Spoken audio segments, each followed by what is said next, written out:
రాజ్ తరుణ్ ఇష్యూలో కీలక ఘటనలు చోటు చేసుకుంటూనే ఉన్నాయి. తాజాగా లావణ్య ఇంట్లో చోరీ జరిగింది. సుమారు 12 లక్షల విలువైన బంగారు ఆభరణాలతో పాటు పలు డాక్యుమెంట్లు చోరీకి గురైనట్లు లావణ్య తెలిపారు.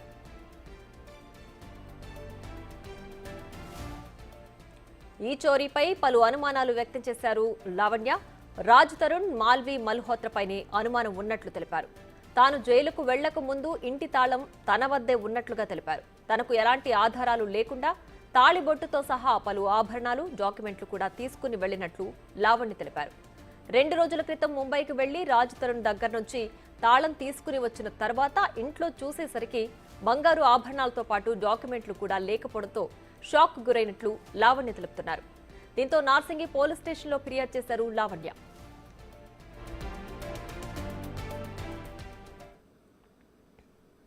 నేను ప్రిజన్ నుంచి బయటకు వచ్చే లోపటి రాజ్ ఇంట్లో నుంచి వెళ్ళిపోయాడండి. బీరువా తాళంచెలు కూడా రాజ్ దగ్గరే ఉన్నాయి. బీరువా ఓపెన్ చేసి చూస్తే నాకు గోల్డ్ లేదు. మరి మా ఇంట్లో మనిషికి అయితే అవసరం లేదు గోల్డ్ తీసుకోవాల్సిన అవసరం. కాకపోతే నేను ప్రిజన్లో ఉన్నప్పుడు మాల్వి 2-3 సార్లు వచ్చిందంట మా ఇంటికి. ఇంకా మాల్వి తీసిందనే ఉద్దేశంతో ఉంది. మరి అది రాజ్ తరుణ్ ప్రమేయం ఉండి జరిగిందా, రాజ్ తరుణ్కి తెలియకుండా జరిగిందా అన్నది మరి ఇప్పుడు పోలీసులు చెప్పాలి. నేనైతే కంప్లైంట్ ఇవ్వడానికి వచ్చాను. కీస్ లాక్ చేసే వెళ్ళానండి. రాజ్ తరుణ్ దగ్గర ఉన్నాయి.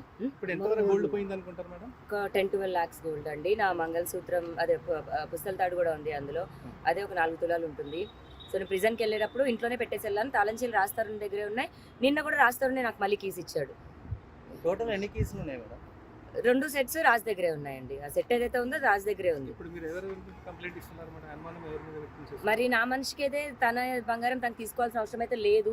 మరి ఇప్పుడు ఆ క్రిమినల్తో ఆవిడతో ఉన్నాక మరి కలిసి చేశారా లేకపోతే ఆవిడ ఒక్కతే చేసిందో తెలియదు. ఆవిడైతే వచ్చి ఒక 3-4 రోజులు ఉందండి ఇంట్లో. మరి ఇప్పుడు జరిగి మార్చి నెలలో కదండి జరిగింది. కాకపోతే మా ఇంట్లోకి వచ్చిన విజువల్స్ ఉన్నాయి, ఫొటోస్ ఉన్నాయి. మరింత సమాచారం మా ప్రతినిధి రాణా అందించడానికి సిద్ధంగా ఉన్నారు. రాణా, చెప్పండి, రాజ్ తరుణ్ లావణ్య కేసులో మరో ట్విస్ట్ అని చెప్పాలి. ఇప్పుడు దొంగతనం జరిగిందని చెప్పి కూడా లావణ్య ఆరోపిస్తున్నారు. ఎప్పుడు జరిగిందని లావణ్య చెప్తున్నారు? పూర్తి డీటెయిల్స్ ఏంటి? దాదాపు 3 రోజుల ముందు ముంబై వెళ్ళినటువంటి లావణ్య అక్కడ రాజ్ తరుణ్ ని, మాల్వి మల్హోత్రని రెడ్ హ్యాండెడ్ గా పట్టుకుంది. అక్కడ నా రాజ్ ని ఎందుకు తీసుకెళ్లామనేది కూడా క్వశ్చన్ చేసింది. అయితే మాట్లాడేటప్పుడు తన ఇంటికి సంబంధించిన కీసు, బీరువాకి సంబంధించిన కీసు ఏమైపోయాయి, ఎట్టుపోయాయి అనేసి అడిగినప్పుడు రాజ్ తరుణ్ నా దగ్గర ఉన్నాయని చెప్పేటట్టుగా ఆమె చెప్తుంది.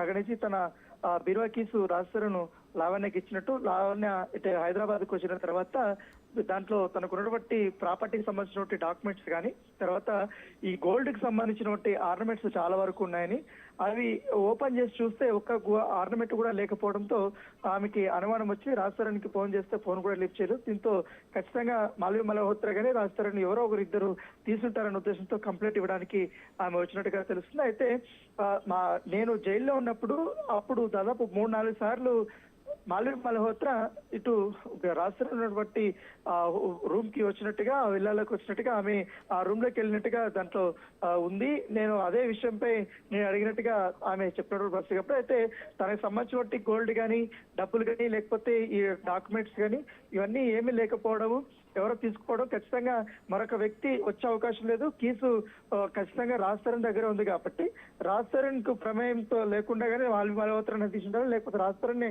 మాల్వి మల్హోత్రాకి ఇచ్చి ఉండాలి. దాంట్లో నాకు మేమిద్దరు పెళ్లి చేసుకున్నప్పుడు నాకు అతను చేయించినటువంటి మంగళసూత్రం కానీ, నల్లపూసల దండ కానీ ఇవన్నీ కూడా దాంట్లోనే ఉన్నాయి. దాదాపు 4 తులాల దాకా కూడా అది ఉంది అనేసి కూడా లావణ్య చెప్తున్న పరిస్థితి కాబట్టి దీనిపైన పోలీసులకి ఆమె ఫిర్యాదు కూడా చేసింది. అయితే దీనిపైన ఎంక్వైరీ చేస్తామనేది కూడా పోలీసులు చెప్పారు. కాకపోతే రోజుకు ఒక ట్విస్ట్ అనేది కొనసాగుతూనే ఉంది. ఇప్పుడు తాజాగా దొంగతనం కేసు అనేది పెట్టారు కాబట్టి ఇప్పుడు దొంగతనం కేసుని పోలీసులు రిజిస్టర్ చేసి దర్యాప్తు చేస్తారా లేదనేది కూడా ఒక ఆసక్తికరమైన పరిణామం.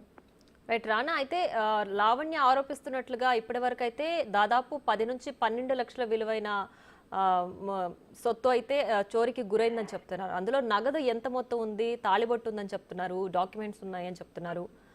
నగదు వివరాలు ఏమైనా అందజేశారా?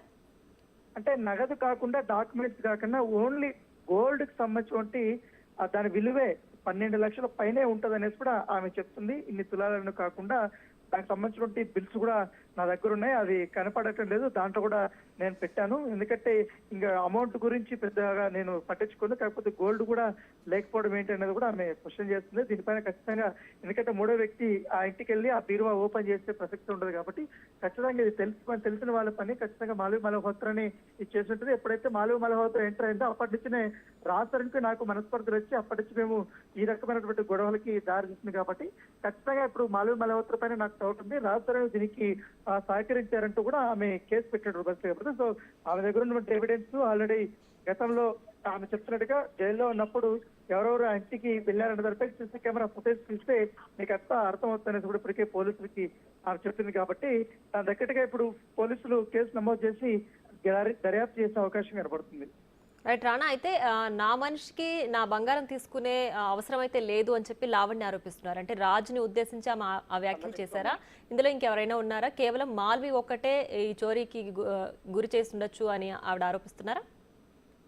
అంటే లావణ్య చెప్తున్నటువంటి వర్షన్ ఏంటంటే మాల్వి మల్హోత్రా కావాలని రాజతరుణ్ దగ్గర ఉన్నటువంటి ప్రాపర్టీస్ ని డబ్బులు లాగేసుకోవడం కోసమే ఈ రకమైనటువంటి డ్రామాలు ఆడుతుంది. గతంలో కూడా యోగేష్ అనే వ్యక్తిని కూడా అతను ప్రొడ్యూసర్ గా ఉన్నప్పుడు అతన్ని పూర్తి స్థాయిలో రోడ్డు మీద తీసుకొచ్చేసి ఏకంగా అతన్ని జైలుకి పంపించేసి దాదాపు 4-5 సంవత్సరాలు అతను జైల్లో కూడా మగ్గిపోయాడు. అన్ని ఇక ఫాల్స్ కేసులు పెట్టి ఇప్పుడు కూడా రాజతరుణ్ దగ్గర అన్ని తీసుకొని రాజతరుణ్ అమ్మాయి నుంచి రావాలనుకుంటున్నప్పుడుగా కొన్ని కావాలని ఆమె బెదిరిస్తూ ఉంది రాజతరుణ్ సంబంధించిన అన్ని ఇప్పుడు మొత్తం మాల్వి మల్హోత్రా దగ్గర ఉంది. ఈ గోల్డ్ కూడా ఆమె దగ్గర ఉందనేది కూడా ఆమె ఆరోపిస్తుంది కాబట్టి ఆ తరహాలో కూడా మీరు ఇటు పూర్తి స్థాయిలో దర్యాప్తు చేయాలనేసి కూడా ఆమె కోరుకుంటుంది. రైట్ రాణా, అయితే రాజ్ తరుణ్ దగ్గర అంత అంటే డబ్బు కోసమే మాల్వి మల్హోత్రా రాజ్ తరుణ్ వద్దకు చేరుతుంది అని చెప్పడానికి రాజ్ తరుణ్ దగ్గర అంత ప్రాపర్టీస్ ఉన్నాయని చెప్తోందా, లేదంటే మాల్వి మల్హోత్రా అంత డబ్బు సంపాదించలేదని ఆరోపిస్తోందా? అంటే కనీసం ఇయర్ లో 2-3 సినిమాలైనా మా రాజ్ తరుణ్ చేస్తున్నాడు. అతనికి వచ్చే రెమ్యూనరేషన్ కానీ ఏవి కానీ కొంతమంది ల్యాండ్ ప్రకారంగా లేకపోతే డాక్యుమెంట్స్ ఇస్తున్నారు అతనికి రెమ్యూనరేషన్ దీనికి, అవన్నీ కూడా ఆమె రావాలి. ఎందుకంటే ఆమె కెరీర్ కూడా పెద్దగా సక్సెస్ఫుల్ గా లేదు. ఎందుకంటే బాలీవుడ్ లో బి గ్రేడ్ 1-2 సినిమా సీరియల్స్ చేసింది. తర్వాత ఇక్కడ తెలుగులో కేవలం ఒక్క సినిమా చేసింది కాబట్టి అది కూడా అటర్ ఫ్లాప్ అయింది. తిరగబడండి రా స్వామి కనీసం పోస్టర్ సంబంధించిన ఖర్చులు కూడా రాలేదు. సో ఈ నేపథ్యంలో ఆమెకి ఏకైక ఆదాయ వనరు రాజ్ తరుణ్ గానే నేను భావిస్తున్నాను. అప్పుడు రాజ్ తరుణ్ వచ్చినప్పటి నుంచి అతను ఆర్థికంగా పూర్తిగా డబ్బులంతా కూడా ఆమెకే ఖర్చు పెడుతున్నాడు, ఆమెకే పెడుతున్నాడు. కనీసం అతని ఇంట్లో 15 కుక్కలు లేకున్నాయి, వాటికి కూడా ఫీడింగ్ ఇవ్వకుండా నాకు డబ్బు లేకుండా నానా ఇబ్బంది పెడుతున్నాడు అంటూ తను చెప్పాడు. మొత్తం అంతా కూడా రాజ్ తరుణ్ మొత్తం మాల్వి మల్హోత్రా కంట్రోల్లోకి వెళ్ళిపోయాడు అనేది కూడా ఆమె ఆరోపిస్తుంది. ఇప్పుడు నా పర్సనల్ సంబంధించిన గోల్డ్ కానీ ఈ డాక్యుమెంట్స్ కానీ ఇవన్నీ కూడా ఆమె తీసేస్తుంది అనేది కూడా ఆమె ఆరోపిస్తుంది. సో దీనిపైన పోలీసులు ఎట్లా దర్యాప్తు చేస్తారు, ఆమె దగ్గర ఉన్నటువంటి ఎవిడెన్స్ ఏంటి అనేది కూడా ఒకసారి చూసుకోవాల్సి ఉంటుంది. సో ఫైనల్ గా ఈ చోరీకి సంబంధించి ప్రధాన నిందితురాలు మాల్వి అనే లావణ్య ఆరోపిస్తుంది, అంతేనా? అంటే ఇద్దరిపైన ఆమె కేసు పెట్టాలనేసి డిసైడ్ అయింది. ఎందుకంటే రాజ్ తరుణ్ దగ్గర కీస్ ఉంది కాబట్టి ఆ కీసు మరొక వ్యక్తికి ఇచ్చే అవకాశం లేదు. ఎందుకంటే రాజ్ తరుణ్ ఆ ప్లాట్కి వెళ్ళేటప్పుడు మాల్వి మల్హోత్రా కూడా వెళ్ళిందని చెప్తున్నారు కాబట్టి రాజ్ తరుణ్ దగ్గర కీస్ తీసుకొని మాల్వి మల్హోత్రా ఆ గోల్డ్ కానీ ఆ డాక్యుమెంట్స్ కానీ ఇతర నగదు కానీ మొత్తం తీసుకుని ఉంటుంది. దానికి రాజ్ తరుణ్ సహకరించాడు అనేది కూడా ఆమె చెప్తున్న వర్షను. సో ఇప్పుడు దాని దగ్గర ఉన్నటువంటి కొన్ని ఆధారాలు కూడా నేను సమర్పిస్తానని కూడా పోలీసులు చెప్తుంది కాబట్టి దాన్ని ఏ రకంగా తీసుకోవాలనే దానితో కూడా చెప్తున్నాను. ఎందుకంటే ఈ కేసు ఇప్పటికే అదే పోలీస్ స్టేషన్ లో ఇంతకుముందు తను మోసం చేశాడని లేకపోతే మాల్వి మల్హోత్రా ఇట్లా మోసం చేసిందని నా పైన ఇట్లా కుట్రలు చేసిందని కూడా కేసులు కూడా పెట్టారు. ఇవంతా కూడా నడుస్తుంది కాబట్టి ఇప్పుడే అదే కేసు పైన ఛార్జ్ షీట్ కూడా ఫైల్ చేశారు. ఇప్పుడు తాజాగా రాజ్ తరుణ్ పైన మాల్వి మల్హోత్రా పైన ఈ థెఫ్ట్ కేసు అనేది ఆమె పెడుతుంది కాబట్టి ఇది ఇంకో మలుపు తిరుగుతుందా ఏంటి, దీనిపైన రాజ్ తరుణ్ స్పందిస్తారా లేదని కూడా మనం వేసి చూడాలి. Right Rana, thanks for the updates.